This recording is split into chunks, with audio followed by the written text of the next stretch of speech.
Thank you so much for joining me once again inside this community. Together we seek. As you know, we're all seeking side by side, and I have been lucky enough to really meet some fabulous people along the way that I'm sharing with you. And today is no different. Today I'm with Carolyn Buck Luce.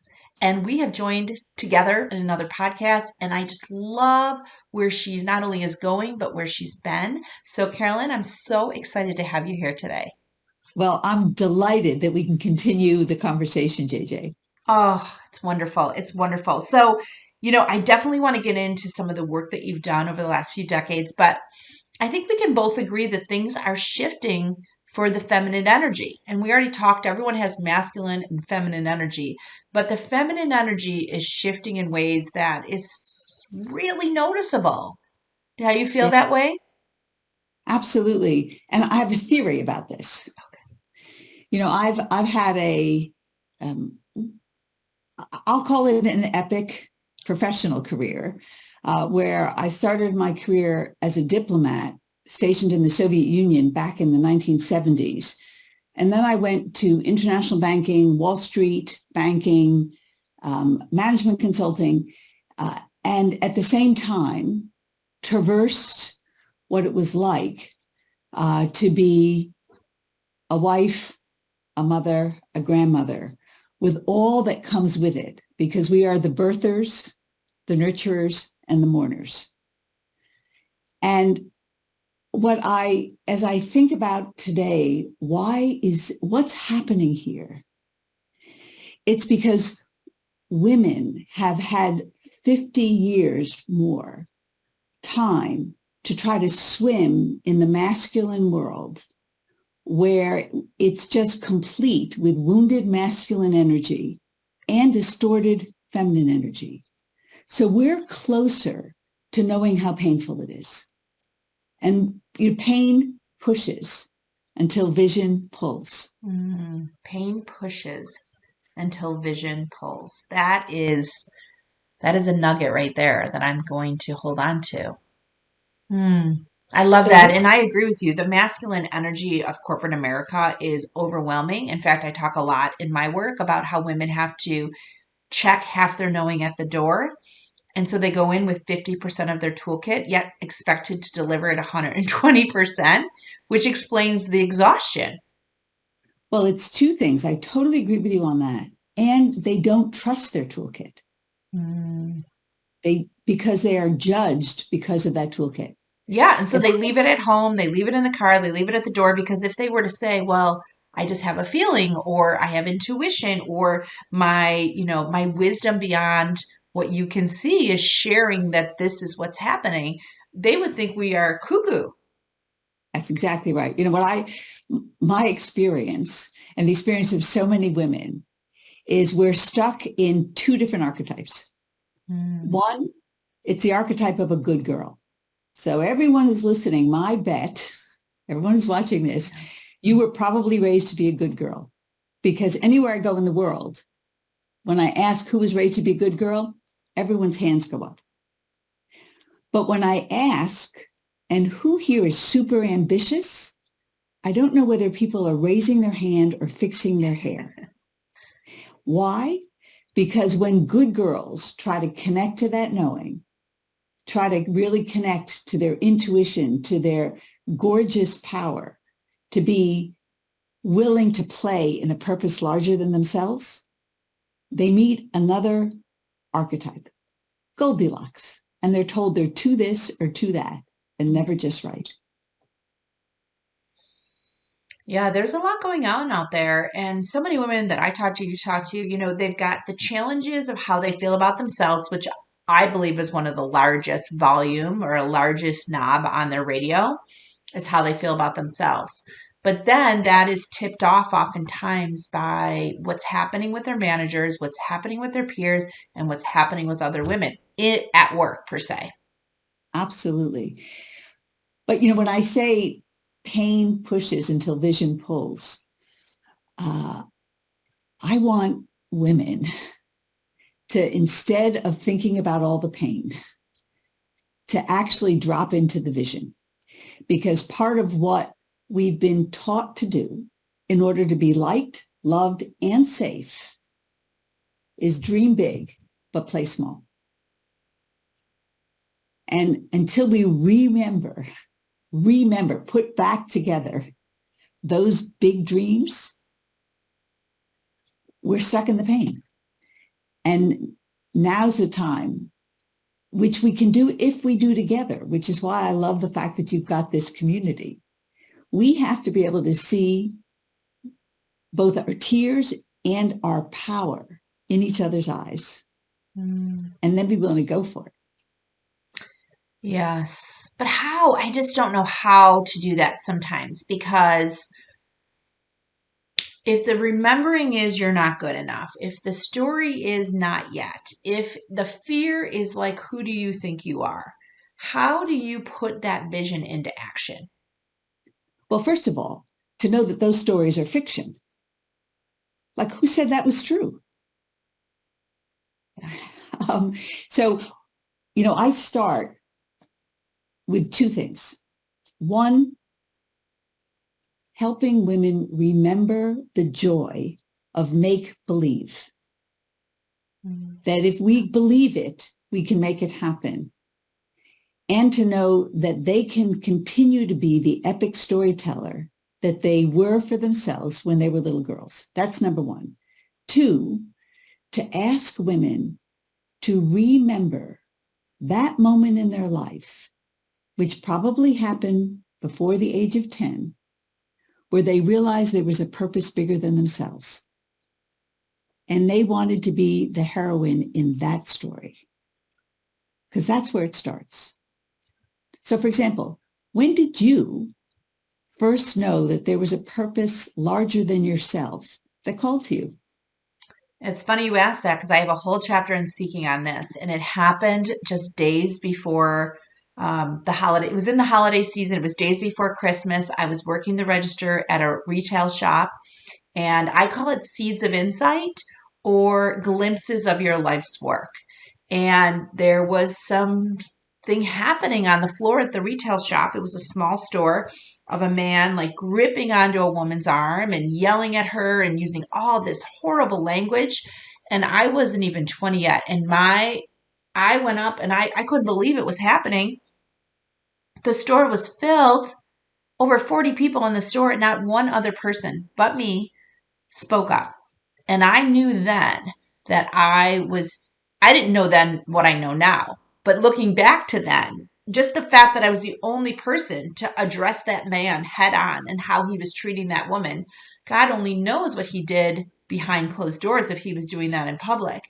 But for me, that was a glimpse of my life's work, because I had the visceral reaction to him and such a sadness for her that was undeniable, and now has come full circle in so many ways.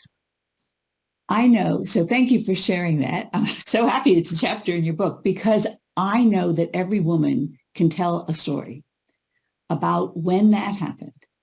And then when they look back, they realize that that's a song line, a thread that's always been part of their life. And all they need to do is to tell the epic story of the next chapter. Yeah. I call the book Epic, the Women's Power Playbook, not the Decade Game, for a reason. The Decade Game is a how. It's a very important framework about actually how do you learn how to be a great game designer and know that you're playing your game as opposed to playing everyone else's game. But I call it epic because epic doesn't mean I don't mean the adjective of the way that we use it now, bigger than, better than, getting to the top, master of the universe, the masculine game. I'm talking about a feminine energy game, a goddess game, of knowing that the original word for epic meant a long form story of daring to do, and daring to be. And all of the stories we tell ourselves, whether it's the not enough story or the too much story, which is just two sides of the same coin, it's fiction. Right.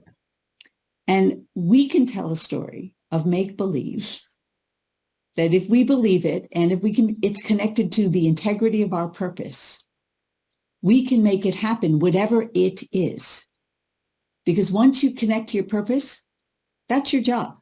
You might be temporarily out of a product or a project, but you're never out of a job if you know what your real purpose is. I think that's beautiful. And I use the birth chart, as many people know. It's really helped me step more into who I am because it gives me more alignment to the work I'm supposed to be doing here.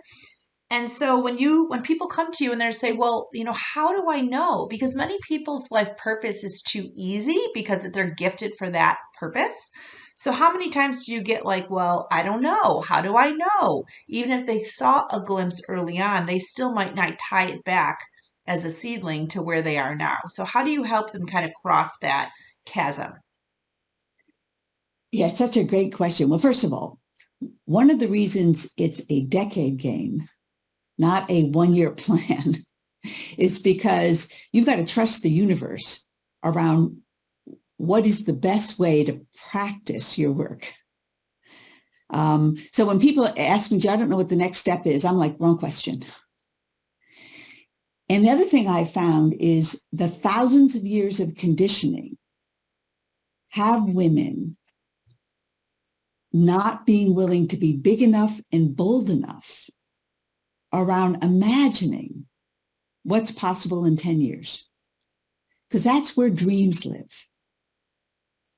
And to be able to think big and bold without any requirement to know how you're going to do it, but to trust your intuition about the power of your imagination and your dreams. And your dreams have nothing to do with a paycheck. Your dreams have to do with how can I make sure that I am doing my own unique work to contribute to a way the world gets better. So I'll just give you a simple example. And I use very iconic language, and I'm really trusting a bunch of stuff. I'm going to name some of what I think are some of the feminine knowing. I'm trusting in mother sadness about how deeply we know as the birthers, the nurturers, and the mourners. I'm trusting in goddess outrage in terms of why the world is not working for the people and the sentient beings who are in it. And I'm trusting in beauty, which is the nature of design. And the last thing I'm trusting is not being attached to any outcomes, just being attached to possibilities. Because we plant the seeds and we stand on the shoulders of the people who planted the seeds before us, our ancestors. And our job is to be the ancestors of an age to come. And to know that we're free falling into that future. I don't know what it looks like, but I've got a responsibility in this lifetime to plant my seeds that are unique to me. So I'm trusting in those things. And I'm trusting in one other thing that I would just want to point out. We've known for a long time that no one who's ever walked on this planet has the same fingerprint as you. We now know through technology that no one who's ever worked on this planet has the same voice timbre as you or the same eye pigmentation. You are unique. There is no one who can see the truth the way you see it, speak the truth that needs to be spoken, or do what can be done that only you can do. So we're working on sort of all of those principles. And then it's just a question of imagining the there. Wouldn't it be amazing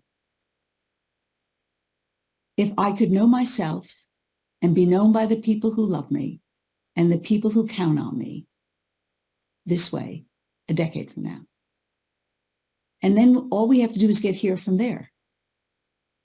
Because the decade game isn't played in the future. It's taking a little bit of that magic, a little bit of that intuition, a little bit of that star stuff, and bringing it into what can I do today to bring a little of that magic. So I'll just say one other thing, because I said I'd give you an example. So at 60, I had mandatory retirement from being a partner at a global consulting firm. And I created a game for myself at 70 and answered the question, wouldn't it be amazing if at 70, I would know myself and be known by the people who love me and the people who count on me as, and I filled in the blank, an organizational shaman inspiring humans to live epic lives. Did I know what that meant? No. Had I ever met a shaman at that point? No. Except I was listening for what's longing to happen in the world, that I can make my own unique mark, my own unique contribution, no matter how small, because of what the world is calling us to do. So at 60, a week after I graduated or matriculated from my partnership, I got remarried. And we chose to climb Kilimanjaro as our honeymoon. Why? I was not a climber, but I thought, well, a shaman wouldn't go to a beach in Fiji. A shaman would do something that would be an incredible internal journey to get to the center of things, which is the only way, by the way, you get to the top at Kilimanjaro. So that's sort of an example. So it plays on all these principles. It's dreaming of what's longing to happen. And wouldn't it be amazing if, and then it's just getting here from there. That is so powerful, because as many spiritual books will tell you, you cannot worry about the how, because oftentimes the how is such a limiting factor and so minuscule and of your thinking of how it can really happen. So the idea is you're opening the wavelengths of what is possible, you're listening, and then you're putting it into your own words so you can visualize where you're running towards. And then you're leaving it up to the energy of the universe, the mothers, the spiritual guides, the angels, the fairy dust, to create or illuminate the path to get there. That's exactly right. And it's why I call it learning how to design your game. So that, because if you're feeling anxious, depressed, scared, resigned, powerless, or exhausted, you're playing someone else's game. You're not playing your game. Yes, and you've sidestepped yourself so many times through your yeses. And you have become a power leaker. I love that. Yes. Leaking your power. Leaking your power. I love and that. Who feels good about that? As opposed to be filled up, fulfilled. One of the good girl falsehoods is that we shouldn't be self-centered. Excuse me. How can you be all that you can be for others if you haven't fully centered in yourself? Which requires you to be able to get comfortable with power. And I want to just point this out. Power is just a current. It's not good or bad. And there are many currencies of that power. Beauty, knowledge, position, status. And I haven't met a woman who doesn't want to empower others, but I've met many, many remarkable women who are ambivalent about being as powerful as possible themselves. So they leak power, death by 1,000 cuts, in order to be liked, loved, safe, and appropriate. That is so true on so many levels of just knowing where you are on your energy field, your power field, and how much you're leaving behind, because so many of us don't feel comfortable stepping into our power because we've been taught not to. And, I'm sorry, but all the things that have happened to us this lifetime and others, this is on purpose. You can't take a powerful being that creates life for the next generation and not be powerful. But somewhere along the last 100 centuries, maybe, it's taken a long time to basically unwind women to a place where they believe they're not enough and don't have enough or do not align to things that are powerful enough, which we all know inherently that is not true. But through all of our yeses, our upbringing, our first manager, our first job, our marriage, our children, somewhere that energy settles in once again and says, you're not ready. You're not good enough. You're not going to get there. Who do you think you are? So I am Or, on board with yeah, you on giving women permission to slow down, take a look at where they are and where they're letting their energy go, and then deciding. And our messages are very similar, but in very different ways for both of our books. Your book, Epic, and Mind Seeking, is that it gives women permission to just check it out. Let's just see what is in there. Because there is something there. You're here for a reason. So you need to align yourself with the energy, mindset, and vision so that you can make that so. that's absolutely right. And seeking it Hmm. and navigating it is a critical part of the journey, and you need to be suited up for that in the right way. And what I say about all of the old stories that the archetypes that we are judged against, damsel in distress, femme fatale, seducer, shrew, bitch, witch, whatever. Those were stories written by men about women, more relating to their own anxieties, fears, hopes, and desires about women, as opposed to women's stories. So they all have character flaws in them. So the opportunity is to also tell the epic story about yourself, and then seek the paths. One of the things I say about the deck game is there's no wrong move in the game. It's just the next move. From that next move, you will discern what's the next move and the next move, because you can't plan it. You can't plan it, that's for sure. So the decade game, as you've described, is a treasure map and it's a compass for women. But how hard, so I'd love to chat a little bit more about that before we end, but how hard is it for women to sidestep themselves in the sense of where they've come from, the stories they've gathered or created, and sort of the relationships that hold them inside of those stories? Well, that's why they need a new story. And you can create a new story in an instant. So here's an analogy that I like to say. Well, let me ask you a question. Do you ever play jigsaw puzzles? I did quite a bit over Okay. the last 3 years, yes. All right.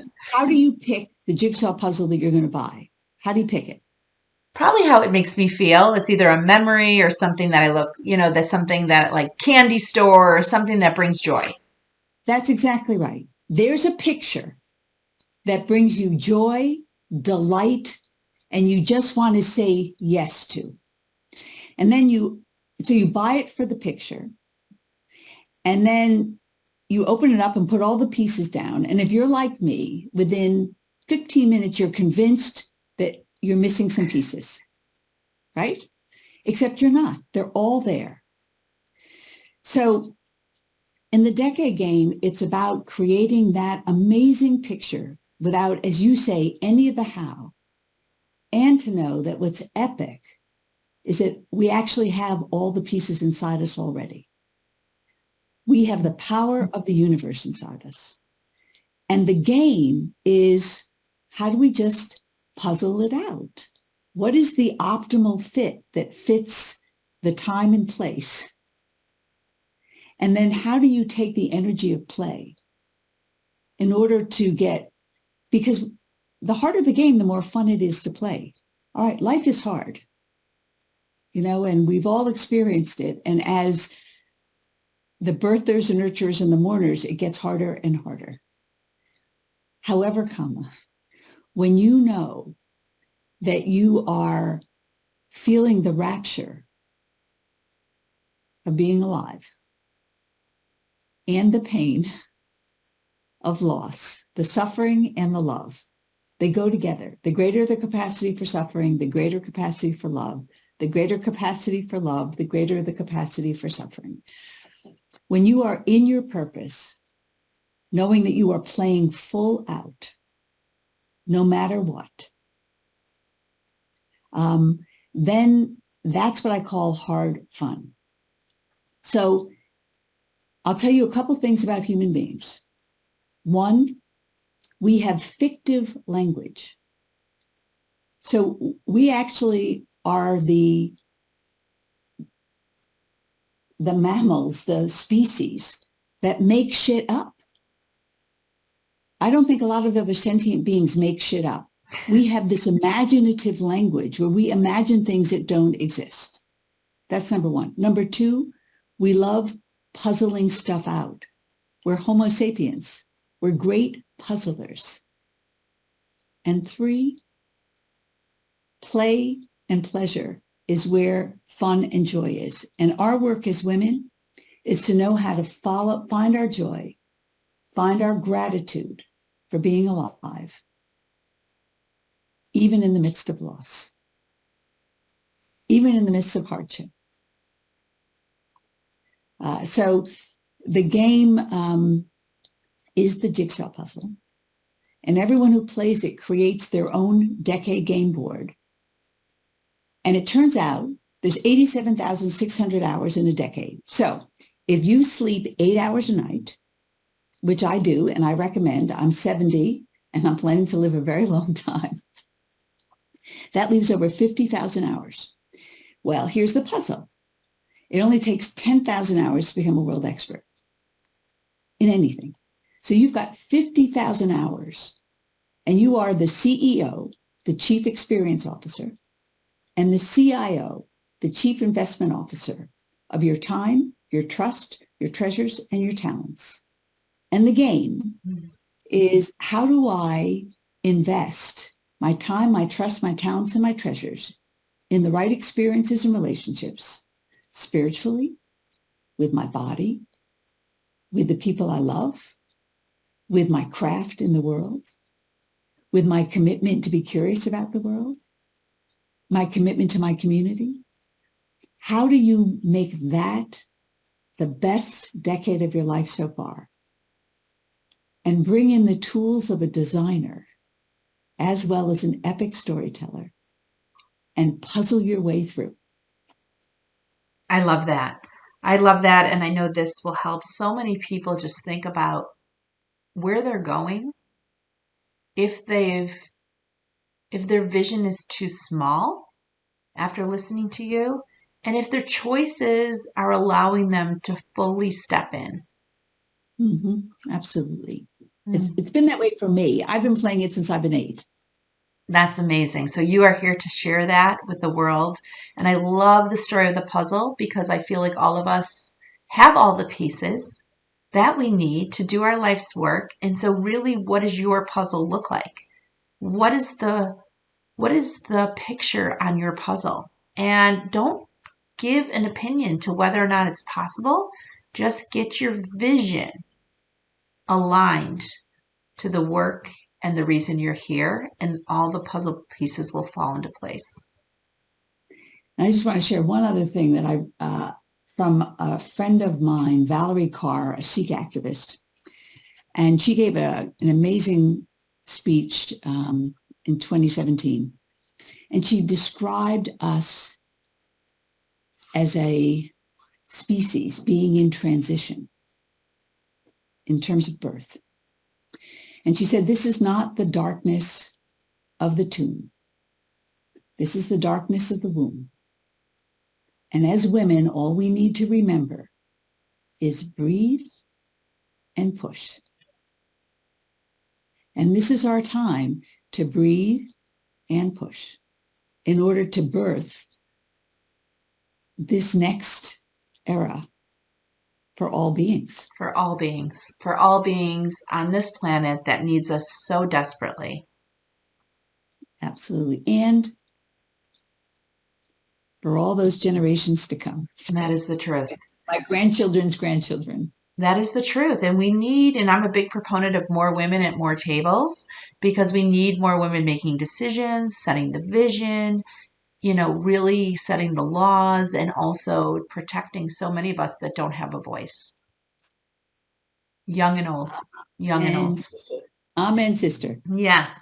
Carolyn, I'm so thrilled you came today to join us for this discussion. I know I'm empowered and I know others listening are too. So I really appreciate you making the time. And where can people find you? Well, they can find me at mydecadegame.com. And I also just want to let your viewers know that I do a Decade Game Masterclass virtually 6 weeks, twice a year. The next one starts March 4th. But if you are tired of virtual, I'm also doing a 1-week mastery week on the Decade Game in Baja, Mexico. Check out the Modern Elder Academy, and then come see me in person. I love that. I love that. Well, we'll be sure to get those links in the description. So check it out and be sure to check out Carolyn's new book, Epic. Thank you again. Thank you. Bye, everyone.